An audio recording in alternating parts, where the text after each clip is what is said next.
Olá, bom dia. Estava eu aqui preparando a minha mesa para trabalhar e me deparei com um livro.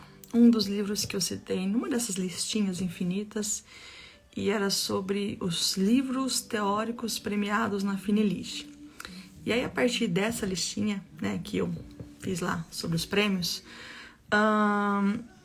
que é o Texturas, eu acabei na minha organização matinal aqui, bom dia, oi Cris, me deparando com outros livros também que dialogam. Então, resolvi mostrar antes de trabalhar. Tem o seguinte, no ano de 2000 e bolinha, esse livro aqui, Texturas, sobre leituras e escritos, da Ana Maria Machado, recebeu o prêmio Finelige como melhor livro teórico do ano. Eu acho que foi 2004, não sou muito boa nisso.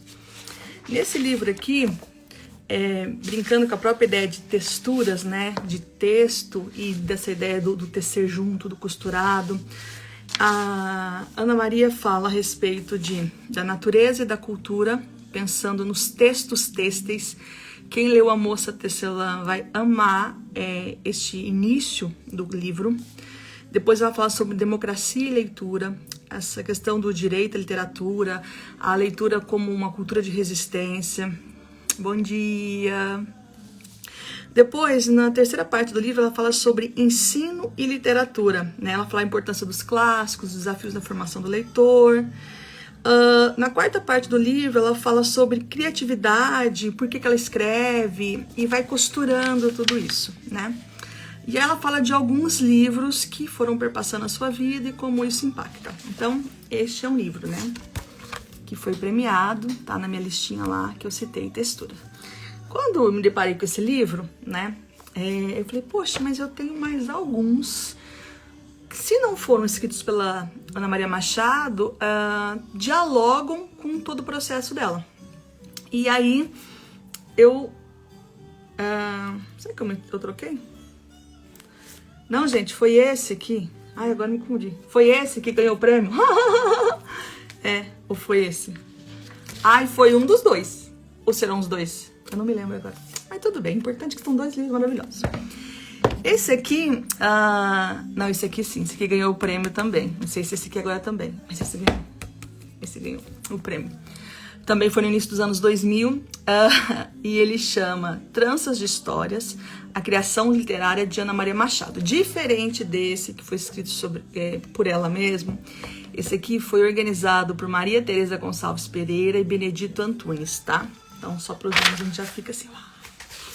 E aqui nós temos texto da Marisa Lajolo, da Liane Yunes, da Ilma Socorro, da Maria Zaida Turchi, da Neuza Carvalho, do Ricardo Benevides, da Alice Áurea, da Vera Maria nunca sei pronunciar o nome dela, Tietzman, da Maria Tereza Gonçalves e da Nete Marisa, né? Então, nesses textos desse livro que falam sobre os processos de escritura da Ana Maria Machado, tem o diálogo do quanto a Ana Maria Machado, ela brinca com as questões históricas, a importância da emancipação do leitor. E, bom dia, Gil. A gente tem visto cada vez mais... Espera só um pouquinho. Alexa, pare. Nossa, acho que eu estava muito alto ali. Voltando. Aqui, ela fala da emancipação do sujeito, né? Do quanto a literatura, por muito tempo, ela estava atrelada a uma ideia pedagogizante. Não que a questão que pedagogia seja algo ruim, mas nesse sentido, é uma expressão pejorativa que traz uma literatura para alguma coisa com o objetivo de ensinar. E nesse texto, a Neuza discute isso, de que forma a Ana Maria Machado faz em Bisabia Bisabel, né? Tem aqui também o quanto ela provoca nos seus textos, nessa formação do leitor pelos seus escritos, o questionamento, a sensibilidade, uma mulher pensante. Aí, num outro capítulo, nós temos como se constroem essas narrativas dela nos anos 1990. Acho que no geral é isso, né? Mas principalmente olhando quantas contribuições da Ana Maria Machado foram importantes não só para os leitores, mas para os pensadores da literatura. Então, para quem chegou agora, eu tava arrumando a minha mesa e encontrei este livro. Aí eu lembrei que esse livro tinha sido premiado. Agora eu fiquei em dúvida se esse foi, tá? Pelo Finelige como melhor livro teórico. Mas esse foi. E esse dialoga muito com isso. O que é interessante é que nesse livro aqui tem uma passagem aqui. Deixa eu ver de quem é o capítulo. Tá, nossa. Ah, tá. Deixa eu ir lá no índice para ver de quem é o capítulo. A Emancipação, da Neuza Carvalho. E tem um momento que ela fala uma coisa muito, muito legal. Ela diz assim, olha, a gente está olhando para a obra da Ana Maria Machado, e quando a gente olha para a produção dela, tem muito a ver com todo um cenário de um panorama histórico da literatura infantil. E ela fala assim, outra característica bem comum em suas obras, da Ana Maria Machado, é também grande parte das histórias infanto-juvenis contemporâneas.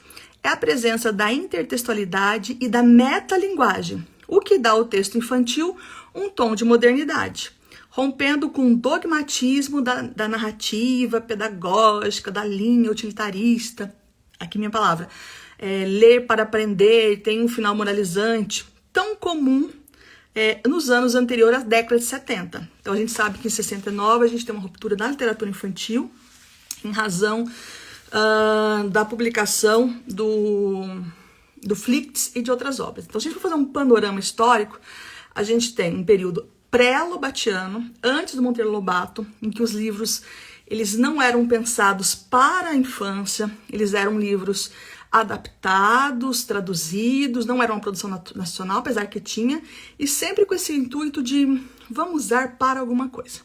Vem Monteiro Lobato, revoluciona de todos os sentidos, tanto nas questões da narrativa, de uma criança que seja mais astuta, explorando a fantasia, olhando para o ser criança, né? Então a produção dele traz isso, e principalmente revoluciona o mercado editorial. Sempre que a gente fala em Lobato, a gente, olhando do século XXI, nós trazemos senões sobre isso. Mas o que eu estou trazendo aqui é o papel da infância e da literatura, e não questões que nós precisamos nos debruçar, uma vez que estamos promovendo sempre um mundo mais justo, mais cheio de equidade, tá? Estou falando do papel dele. E aí, o Lobato, né, a gente tem um período chamado lobatiano, que é ali quando ele vai produzindo. Segundo a professora Nelly Novaes Coelho, acontece num período, bom dia, com poesia, e aí acontece um período que a literatura até começa a explorar essas questões estéticas, como o Lobato estava fazendo, mas ela começa, ou reforça, um discurso pedagógico, um discurso bastante utilitarista da literatura infantil. E aí, nesse momento, a gente tem aí como se fosse um vão, né? De toda aquela criatividade que surgiu com o Lobato, ela vai minguando. Mas na década de 70, né, com 69 começando, aí tem esse boom, né, chamado boom da literatura, que é quando começam o experimentalismo com as linguagens, aí tudo que a gente conhece, começa a ver o livro ilustrado, e aí começa a vir uma geração, Ana Maria Machado, Ruth Rocha, Ziraldo, e aí mais pra frente a gente vai ter Angela Lago, Eva Furnari e tal. E por que eu tô falando isso? Porque nesse trechinho que a gente acabou de ler deste livro, dialoga muito com este livro. Eu tenho dois, gente, mas sempre eu só acho mais estragado. Eu amo este livro, dá pra ver, né? Todo sofrido, que chama Abrindo Caminho. Vou retomar aqui o que a autora disse. Ela disse, olha, se a gente olhar para a obra da Ana Maria Machado, ela tem uma característica comum à literatura contemporânea, que é intertextualidade e metalinguagem. Eu tenho uma live só sobre isso aqui, tá? Vocês podem lá procurar. Só sobre esse livro, que eu até usei na minha dissertação, um livro que eu amo de paixão. E aqui a gente tem intertextualidade, metalinguagem e hipertextualidade, muito claramente. Mas vamos lembrar esses conceitos. O que é metalinguagem? Quando a gente usa esse prefixo meta, a ideia é de uma coisa sobre ela mesma. Então, a metalinguagem é quando um livro pensa sobre o próprio fazer. Quer ver um exemplo bem nítido na ilustração? Ó. Aqui nós temos um par de páginas, tá? Aí, de repente, nós temos uma personagem lendo um livro. E olha a ilustração do livro dela. A mesma que a gente tá lendo. Aí a gente continua a leitura e de repente a gente nota que tem, uma mãozinha aqui segurando o livro, que é o mesmo livro que nós estamos segurando. Então isso é a metalinguagem. O que é a intertextualidade? É quando nós temos textos que dialogam entre si. A intertextualidade ela pode acontecer das mais diversas formas. Por exemplo, nos textos acadêmicos, ela costuma acontecer em forma de citação, que é a chamada intertextualidade direta. Então, eu digo, segundo fulano, eu cito o nome. Por exemplo, quando eu digo, o Lobato dizia que queria escrever livros para que as crianças pudessem morar neles. Quando eu cito o nome, é uma intertextualidade direta. Mas a gente tem uma intertextualidade indireta, que é a mais presente na literatura. Como isso acontece? Ela está ali presente, a gente reconhece os elementos de conexão, né, que dialogam um texto com o outro, mas assim, não está explícito, quem disse isso foi fulano. Quer ver um exemplo? Vou ler as 3 primeiras pares de página. Começa assim. No meio do caminho de Dante, tinha uma selva escura. Dante, selva escura. No meio do caminho de Carlos, tinha uma pedra. No meio do caminho de Tom, tinha um rio. Era pau, era pedra, era o fim do caminho. A gente consegue aqui fazer um monte de intertextualidade. Quando começa? No meio do caminho de, a gente fala, opa, nós temos aí Carlos Drummond de Andrade, né? Com o poema No Meio do Caminho. Quando diz, no meio do caminho de Dante tinha uma selva, a gente fala assim, opa, Dante Alighieri, que escreveu a Divina Comédia, que tem uma selva escura, de um período medieval, onde ele fala sobre os ciclos do inferno, e que nós temos a busca pela... Cadê ela? Vai, cadê? A Beatriz. Cadê ela? Aqui, a Beatriz. E o seu amigo Virgílio. Aí a gente continua e diz, no meio do caminho de Carlos tinha uma pedra. Aí a gente olha e fala assim, opa, acho que eu já vi algo assim, como se fosse uma caricatura. Carlos Drummond de Andrade, que morava em Itabira e que era escritor. Olha aqui o textinho e a pedrinha dele. Se a gente for procurar registros, nós temos registros aqui também de uma imagem do Dante muito parecida, né, de uma pintura. Aí a gente continua.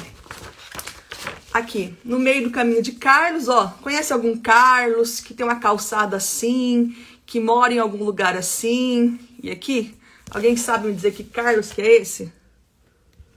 Deve ser um músico, né? Tem um violão. Rio de Janeiro. E, quem sabe, foi alguém que escreveu algo parecido assim. É pau, é pedra, é o fim do caminho. E aqui aparece, era pau, era pedra, era o fim do caminho. O que a Ana Maria Machado fez aqui junto com a Elizabeth Teixeira? Porque a ilustração aqui está contando junto. Isso, Cíntia. Antônio Carlos Jobim, ou o Tom Jobim. Então, aqui nós vamos brincando. Aqui eu tenho a intertextualidade. O livro é todo com intertextualidade, até aqui, Cada elementozinho que está presente aqui, ele vai dialogando. Só que eu trouxe um conceito que tá lá numa dessas lives que eu exploro o livro inteirinho, tem mais de 1 hora explorando, eu adoro esse livro, assistam. É demais. E aí, não demais a live, demais o livro, tá? É que no livro eu falo, na live eu falo do livro. Trouxe um conceito que é o hipertextualidade. Quando a gente pensa em hipertexto, a gente geralmente pensa em computador, né? É um conceito que ficou muito difundido com Pierre Lévy, em um dos seus textos que chama hipertexto. Mas não só com ele, a gente tem um conceito que nasce ali nos anos 40, no início do primeiro computador, né?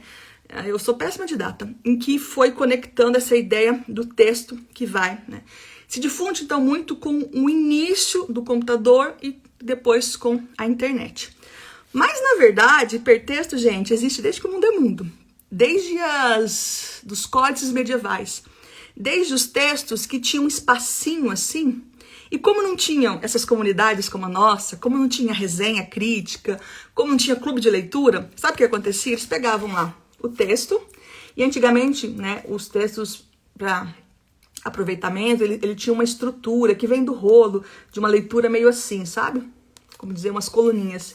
E aí o povo escrevia nas laterais, que são as chamadas notas marginais.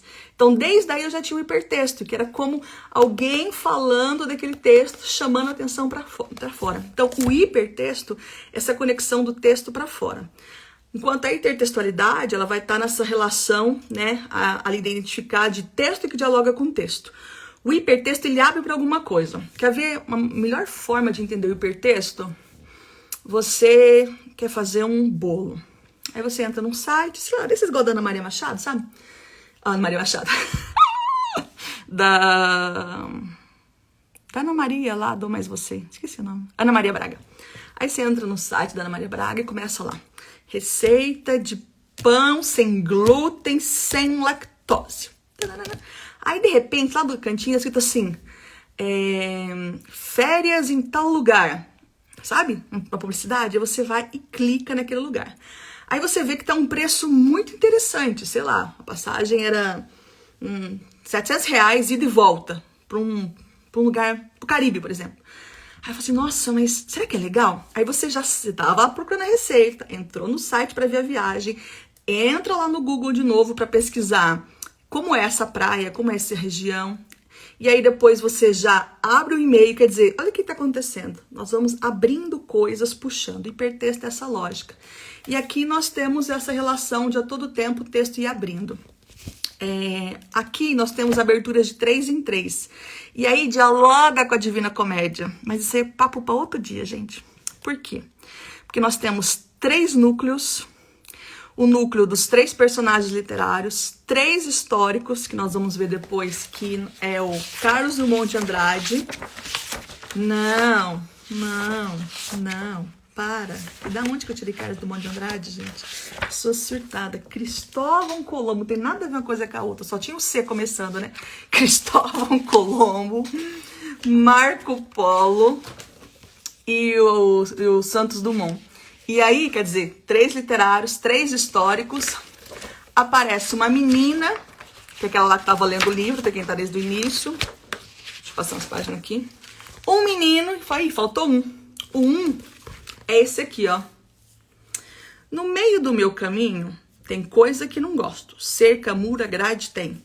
No meio do seu, aposto. Tem muita pedra também. Pedra ou ovo? Fim do caminho ou caminho novo? Então, o que a gente tem aqui? O terceira criança. Criança 1, menininha lendo. Criança 2, menininho com mapa desbravando. Criança 3, o leitor. Né? A representação do leitor. Um livro endereçado à criança, imagina-se que o leitor seja um leitor criança. Mas o que é interessante, e essa é uma discussão que eu trago na minha dissertação, é que a menina é a do livro, o menino é da desbravadura, mas o leitor é o da leitura desbravadora. Ele é a junção disso, do menino e da menina, porque é ele que vai entrando nesses paranauê, descobrindo. Então são 3. E se a gente for observar nos ciclos do inferno lá, que Dante vai entrando, a gente sempre tem esses múltiplos de 3, os 27 camadas, não sei do que. Então, esse é um número muito importante, muito simbólico para essas camadas. Mas isso é coisa para outro dia. Então, achei esse livro aqui na minha bagunça, aí lembrei que tinha esse, e aí conectei com esse. E para fechar o nosso bom dia, tem um livro, gente, é tão bonito, que chama Esta Força Estranha, Trajetórias de uma Autor. É da Ana Maria Machado também, então todos os livros aqui que eu apresentei são dela. Ganhou o prêmio Jabuti de melhor livro juvenil. Eu me questiono, assim. Para mim, isso é um livro biográfico. Não que o leitor juvenil não leia. Não, já desconsiderei tudo que eu falei. Eu ia falar assim, não, esse livro não era tanto livro juvenil. É super juvenil, sim. É muito gostoso de ler, mas ele tem um tom mais biográfico, não é ficcional. E aqui, nesta força estranha, a Ana Maria Machado vai falando. Então, olha os títulos dos capítulos desse livro. Ora, direis, ouvir histórias. Então, ela dialoga com um poema do Olavo Bilac. Primeiras histórias, dialoga com um conto do Guimarães Rosa. Felicidade clandestina, 3º capítulo, com Clarice Lispector. A palavra escrita. A palavra chama. Como uma onda no mar, uma música. Só a palavra escrita e a palavra chama eu não conecto. E o que é muito legal é pensar um pouco sobre isso, né? o quanto o nosso repertório é importante para o reconhecimento da hipertextualidade. Papapá. Mas aí, aqui, ela vai contando sobre a vida dela, como ela, de uma pessoa que vai ouvindo as histórias, vai experimentando as suas primeiras leituras, vai se tornando como aquela personagem da Felicidade Clandestina, né? Aficionada pelos livros, até tornar alguém que começa a escrever. E essa é a vida dela. Então, hoje, nesse breve... Vou arrumar minha mesa. Olha que legal, vou parar e vou compartilhar. Vimos esse que ganhou Jabuti. Esse que eu acho que também ganhou Jabuti, não. Esse que eu acho que ganhou Finilige. Este que ganhou Finilige. Este que eu acho que ganhou Finilige. Este que ganhou Jabuti no Melhor Juvenil. E este aqui que ganhou... Eu também foi Finilige, acho que melhor livro infantil. Eu sou ruim para essas coisas, vocês sabem, né? Mas o importante é que são livros ótimos. É isso, queridos. O IG Vozes da Biblioterapia disse os autores viajando do nosso cérebro, né? E aí eu acho que tem super a ver com a discussão do hipertexto, né? Porque tanto que dizem alguns teóricos que o hipertexto ele é a representação do funcionamento do nosso cérebro, né? Como o nosso cérebro vai acionando. Ai, tem um texto lindo do Pierre Levy, tá no livro, eu acho que é no Cybercultura, não me lembro. Ele diz uma coisa maravilhosa. Ele diz algo mais ou menos assim. Ai, gente, já acordei toda assim, bagunçada nas memórias, não sei se vai ser fácil. Mas ele diz mais ou menos assim. Que as coisas funcionam na nossa mente como uma constelação. A gente pensa em maçã e logo depois já estamos pensando no Salsicha, personagem do Scooby-Doo. E dessa forma a gente já conecta, não sei com que, eu não lembro agora. Mas ele vai dizendo que é como se fosse um céu com as estrelinhas. Porque conforme a gente vai pensando, a gente vai, sabe assim, retomando e lançando para frente. E as coisas vão frente, pluft, pluft, pluft, pluft, pluft. Depois lá de novo, pluft. Né? Então, o nosso funcionamento, como as próprias redes conectivas, né? Como nós estamos aqui, cada um de um lugar, ela vai conectando. É muito legal. Vou ver se eu acho esse texto e eu faço um post rapidinho indicando quais livros eu coloquei aqui. E tem um outro livro que também achei sobre a minha mesa, porque às vezes tem essas coisas, né? Eu acho que o Gnome põe sobre a minha mesa, porque não tinha nada a ver uma coisa com a outra. Mas eu vou deixar para falar outro dia, porque eu amo esse livro, só ele merece uma conversa maravilhosa. Outro dia. Mas olha, dos meus livros preferidos. Beijo pra vocês. Até mais. Foi um prazer ter esse monólogo matinal. Beijos. Até mais.